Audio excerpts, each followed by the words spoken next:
Hello hello hello hello నమస్తే అండి. నమస్తే మేడం. మీ పేరు? రాగిణి. రాగిణి గారు ఎక్కడి నుంచి కాల్ చేస్తున్నారండి? నిజామాబాద్.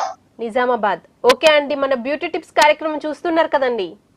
చూస్తున్నాను మేడం. ఈ రోజు మనతో ఉన్నారు కీర్తి గారు, co founder of check organics. మరి మీకు బ్యూటీకి సంబంధించి ఎలాంటి సమస్యలు ఉన్నా, ఎలాంటి డౌట్స్ ఉన్నా మ్యామ్ తో మాట్లాడొచ్చండి.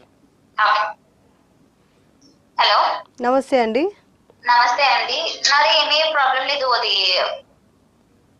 హెయిర్ ఎక్కువగా డాండ్రఫ్ పట్టేసింది మేడం. దానికి ఏమైనా రికవరీ ఉందా అనేసి. ఫస్ట్ థింగ్ ఇస్ మీరు నీళ్లు బాగా తాగాలి. ఓకే. అండ్ వీలైనంత కెమికల్ షాంపూస్ మానేసి న్యాచురల్ గా herbal shampoos and natural hair oil వాడాలి. అంటే ఇప్పుడు ప్రస్తుతానికి నేను మీరా షాంపూయే వాడుతూ ఉన్నా. చిన్నప్పుడు అనుకుంటా చిక్కు, దాని తర్వాత మీరాలోకి వచ్చిన. ఇప్పుడు దీనికి ఇంకా ఏ టైప్ ఆఫ్ పేరు చెప్తారా? ఏదైనా పూర్తిగా మారేయమన్నారు కదా.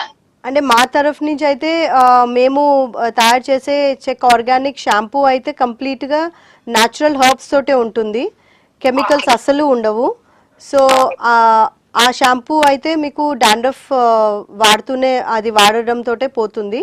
కానీ జనరల్గా మీరు ఒకవేళ ఇంట్లో కుంకుడుకాయ రసము, శీకాకాయ రసము అలాంటివి కూడా చేసుకొని వాడచ్చు. డాండ్రఫ్ ఎక్కువ ఉంటే పెరుగు పెట్టండి మెంతులతోటి. ఓకే. అయితే దీనికోసం ఏంటి ఎక్కువగా పింపుల్స్ కూడా వచ్చేస్తున్నాయి. ఓన్లీ డాండ్రఫ్ కేమో అనుకుంటున్నా. ఇది సాల్వ్ అయితే సాల్వ్ అవుతుంది కదా మేడం? అవును, మీ డాండ్రఫ్ తక్కువ అయితే మీ స్కిన్ మీద పింపుల్స్ కూడా తక్కువ అవుతాయి. ఎందుకంటే ఆ ఫంగస్ అనేది జుట్టు పైన నుంచి మీ స్కిన్ పైన, ఫేస్ పైన రాలుతుంది. కాబట్టి కొంతమందికి ఇక్కడ ప్లస్ ఫ్రంట్ ఏరియా, బ్యాక్ ఏరియాలో కూడా ఆ డాండ్రఫ్ పడి అక్కడ కూడా పింపుల్స్ కానీ స్కిన్ ఇష్యూస్ డెవలప్ అవుతాయి. సో మీరు పెరుగు, మెంతులు ఇంటి చిట్కాలాగా వాడచ్చు. దెన్ కెమికల్ షాంపూస్ కాకుండా కంప్లీట్గా హర్బల్ షాంపూకి వెళ్ళండి. అండ్ ఉన్న షాంపూ హర్బల్ అయినా సరే కొంచెం నీళ్లు కలపండి, డైల్యూట్ చేయండి. దాంతో చాలా మటుకు మీ డాండ్రఫ్ తక్కువ చేసుకోవచ్చు.